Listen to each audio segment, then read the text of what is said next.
तुम्हें मारोगे क्या? तुम्हें मारोगे? तुम्हें मारोगे? तुमने रहने वाले के लिए क्या मकान दिया ओवैसी ने? किसको बच्चे को पैसा दिया है? खुद बाप की जमीन पर बैठकर कब्जा करके पैसे खा रहे हैं। वो झुग्गी में रह रहे हैं और बैठ ओवैसी यहाँ के अपने एसएससी में रहे ना आकर। हरामी ने ये नहीं कहा कौन सी मस्जिद जाने वाली है। उस हरामी ने ये नहीं कहा कौन सा मदरसा जाने वाला है। मोदी जी चाहते हैं गरीबों को हक मिले, वो भी चाहते हैं गरीबों को हक मिले, और जो कथाकथित ठेकेदार मुसलमान हैं वो चाहते हैं गरीबों को हक ना मिले, हमारा पेट भरता रहे। गरीबों का हक खाएंगे, क्या जमीन का पैसा खाएंगे, क्या बेवाओं का पैसा खाएंगे? लानत है ऐसी कौम के ऊपर जो बेवाओं का पैसा खाए, लानत है ऐसे हुक्मरानों पर जो यतीमों का पैसा खाए। क्यों फाड़ना होता है? आज तक किसी भी तुम्हारे रहनुमा ने सुनेगा, तुम्हारे किसी भी रहनुमा ने ये कह पाया है कि कौन सी मस्जिद छीनी है सरकार, कौन सा मदरसा छीन है सरकार? संशोधन बिल दोनों सदनों से पास हो गया है और इसके बाद अब पहली जुमे की नमाज है। जुमे की नमाज पर सुरक्षा टाइट है। हम नोएडा में मौजूद हैं और यहाँ बड़ी मस्जिद के सामने बिल्कुल सुरक्षा मौजूद है, लेकिन इसे लेकर क्या कहते हैं मुसलमान, उनसे ही आइए पूछते हैं। भाई साहब, एहसान भाई, कल ही राज्यसभा में भी पास हुआ है, क्या कहेंगे इस बिल को लेकर? अब तो ये कानून बनने की दिशा में जा रहा है। बहुत बहुत धन्यवाद।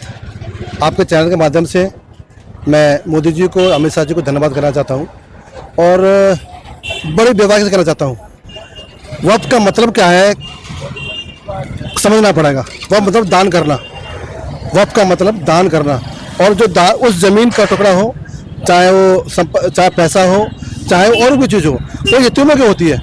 वो यतीमों के लिए, विधवाओं के लिए, बेवाओं के लिए, मुस्लिम जो धनवान व्यक्ति होते हैं, चाहे वो राजा हो, चाहे उद्योगपति हो, चाहे पैसे वाला हो, वो देखता है कि मेरा जो समाज का गरीब व्यक्ति है उसको लाभ कैसे पहुंचे।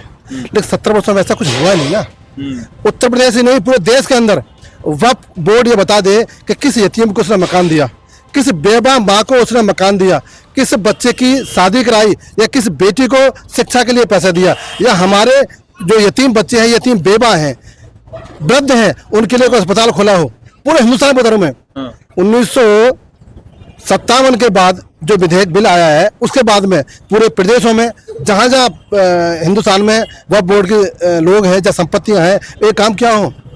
आप कहीं मत जाओ, बहुत दूर नहीं निजामुद्दीन औलिया की दरगाह, उस दरगाह वो सारे वक्फ की है, उस पर संपत्ति आती है। उस दर पर भिखारी किस समाज का है? उस दर पर भिखारी मुस्लिम समाज का है। अगर इतनी बड़ी दरगाह के अंदर इतनी बड़ी पैसे आते हैं, इतनी बड़ी दान आता है, फिर वो भिखारी क्यों है? ये सब गोलमाल था और वक्फ को भूमाफिया की तरह इस्तेमाल किया। अब जो वक्फ की संपत्तियां हैं वो जिनके कब्जे में है, तो कोई व्यक्ति हो, इस देश का कोई भी व्यक्ति हो, उससे निकाल कर सरकार कब्जे में लेगी और वो फिर किराए पे दे या उसमें कुछ बनाए, और उससे जो धन आएगा उन गरीब मुसलमानों को, चाहे विधवा है, चाहे बेवा है, चाहे यतीम है, उनको हक मिलने वाला है।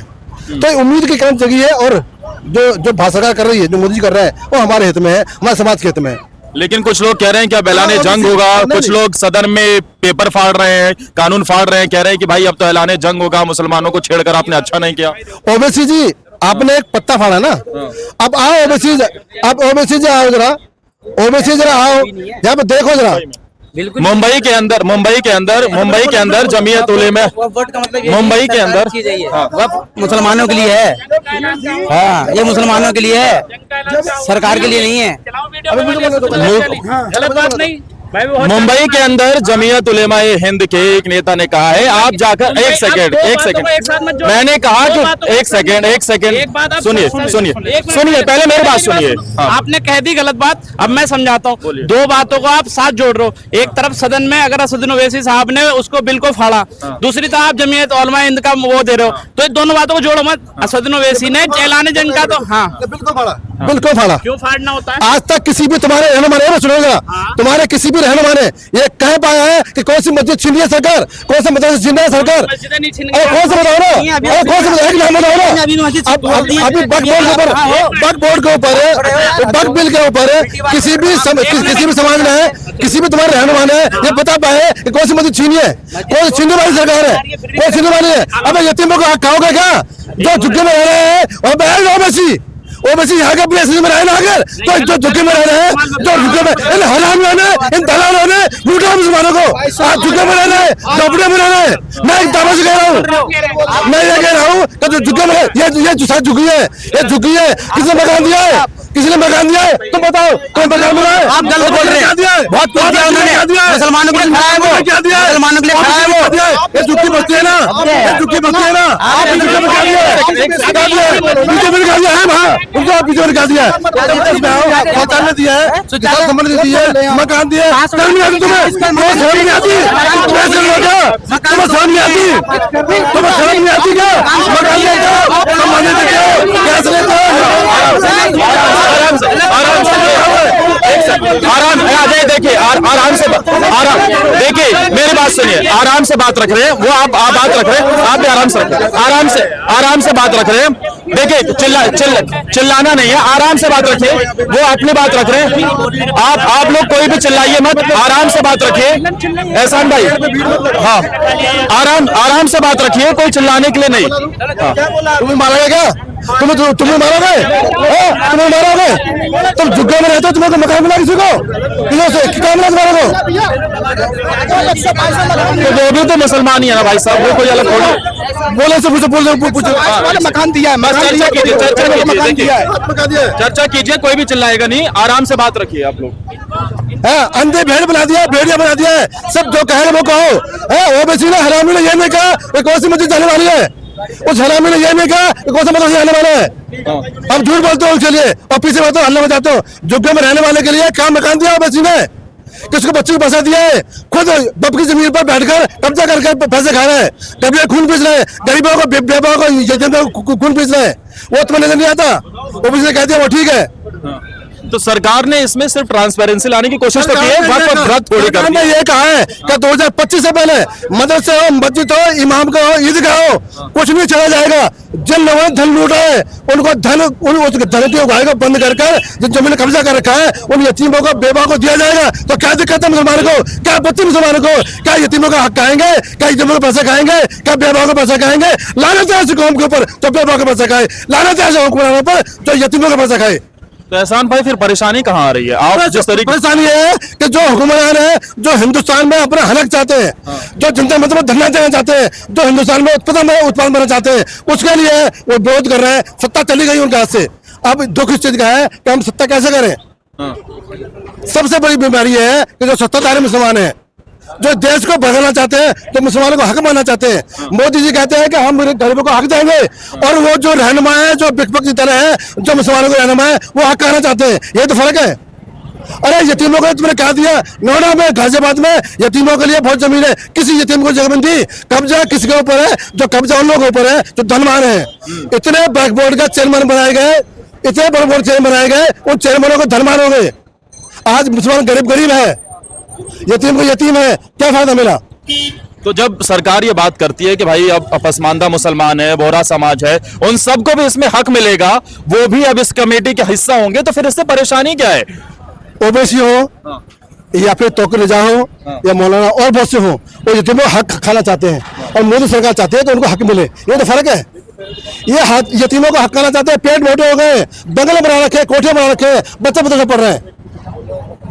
ये तो फर्क है। लेकिन एहसान भाई, जैसे आपने बताया अभी इस कानून के बारे में, आप अकेले बोल रहे थे और यहाँ लगभग 10 से 15 और आप ही की कौम के लोग आपका ही विरोध कर रहे थे, तो फिर उन्हें कैसे समझाइएगा कि ये वाकई आपके हित में है, आपके लिए ही ये कानून लाया गया है? कौन विरोध कर रही है? तो मेरी आवाज उठाना, मैं गरीबों का आवाज उठाता रहूंगा, मैं पसंदीदा समाज की बात उठाता रहूंगा, मैं यतीमों के लिए बेवाओं के लिए बात करता रहूंगा, चाहे मुझे कोई मार दे मुझे फर्क नहीं पड़ता। उनकी आवाज को उठाना होगा, उनको हक दिलाना होगा। जो भाजपा सरकार कर रही है मैं उस बात खड़ा हूँ। तो यही तो सही बात है ना कि 2014 से 2024 के अंदर प्रॉपर्टी लगभग डबल हो गई है वक्फ की, लेकिन रेवेन्यू मात्र 2 करोड़ के आसपास है। इतना कम रेवेन्यू, इतनी बड़ी प्रॉपर्टी, तो वो पैसा जा कहाँ रहा है? क्या आप भी मानते हैं कि कुछ धन्ना सेठों ने ही वक्फ की जमीन पर कब्जा कर रखा है? जो कथाकथित मुसलमान ठेकेदार हैं इस देश के अंदर, कब्जा उनके पास है। चाहे रामपुर के नवाब हो, चाहे हैदराबाद के नवाब हो, चाहे दिल्ली के नवाब हो, चाहे उत्तर प्रदेश के बहुत से नवाब है। और नवाब है आज क्योंकि उनके पास एक भीड़ का एक हिस्सा है, एक समाज है जो बेचारा गरीब है, मजबूर है, वो देख रहा है कि क्या हम चाहिए क्या नहीं चाहिए। तो ये बात है। और जो योगी कह रहे हैं कि ये भू माफिया बोर्ड बन गया है, अब जिसने जमीन पर कब्जा करने की कोशिश की है उसे उसका हक मिलेगा, उसे उसकी जमीन मिलेगी, तो इसमें परेशानी किसी को क्या है? मोदी जी ये चाहते हैं, योगी जी ये चाहते हैं, जो गरीब यतीम है, जिसके लिए बोर्ड बनाया गया है, जिसके दान दिया गया है, उसको हक मिले, उनको हक दिया जाए। सरकार चाह रही है हक देने की बात, और ये जो मुस्लिम रहनुमा है वो हक देने को मना कर रहे हैं। मोदी जी चाहते हैं गरीबों को हक मिले, योगी चाहते हैं गरीबों को हक मिले, और जो कथाकथित ठेकेदार मुसलमान हैं वो चाहते हैं गरीबों को हक ना मिले, हमारा पेट भरता रहे। ये फर्क है। पसमानदा समाज और बाकी भी उन्होंने, ये मोदी जी ने ये भी बोला है, कल ही सदन के अंदर ये बात भी रखी गई है कि अब आप लोग अगर वक्फ से संतुष्ट नहीं है तो आप अपने चैरिटी ट्रस्ट के लिए अप्लाई कर सकते हैं। क्या ये वाकई एक क्रांतिकारी कदम नहीं होगा कि भाई अगर आप नहीं जाना चाहते हैं वक्फ के साथ तो अब तो अपना आप दावा कीजिए। हाँ, आपको अगर लगता है कि गलत काम हो रहा है तो आप ट्रस्ट बना लें। सभी ट्रस्ट बना रखे, हिंदू के पास ट्रस्ट है, सिखों के पास ट्रस्ट है, ईसाई के पास ट्रस्ट है, आप ट्रस्ट बना लें। किसने मैंने किया है? कुछ तो करो यतीमों के लिए, कुछ तो करो। जो भिखारी है बेचारा भीख मांग रहा है, इस मस्जिद सामने जाकर तो सब भिखारी मुसलमान है। आज देश का मुसलमान भिखारी है, ठेली रेडी पटरी पर अंडा बेच रहा है, तो आपको सामने सब कुछ काम कर रहा है। मोदी चाहते हैं, योगी चाहते हैं कि इनके हाथ में कंप्यूटर हो, इनके पास कारोबार हो। ये चाहते हैं नहीं, ये ठेली पे अंडे रेडी बेचता रहेगा। तो क्या ओवैसी और बाकी कुछ लोगों को इसी बात का दर्द है कि उनका शटर बंद। जय हिंद, वंदे मातरम। तो जिस तरीके से आपने देखा कि वक्फ संशोधन कानून को लेकर एक तरफ अलग ही बवाल मचा हुआ है, कल ही राज्यसभा के अंदर भी ये पास हो गया है और अब ये राष्ट्रपति के पास जाएगा और ये कानून बनता हुआ नजर आएगा। लेकिन अभी भी कहीं ना कहीं इसे लेकर दो मत नजर आ रहे हैं। एक तरफ तो ये कहा जा रहा है कि भाई ऐलान जंग होगा, एक तरफ ओवैसी पर्चा फाड़ रहे हैं, ये कह रहे हैं कि भाई आपने छेड़कर अच्छा नहीं किया है। दूसरी तरफ मुसलमान में ही कुछ लोग ऐसे हैं जो इसका समर्थन कर रहे हैं और कह रहे हैं कि ये क्रांतिकारी है, जिसके लिए ये लाया गया है उसे उसका हक मिलेगा। यानी वक्फ की संपत्तियों पर जिन्होंने कब्जा कर रखा था, अब उनसे लेकर सही मायनों में जिनके लिए वो जमीन है उन्हें उनका हक दिया जाएगा। कैमरामैन सुलेखा के साथ मैं आदर्श तिवारी।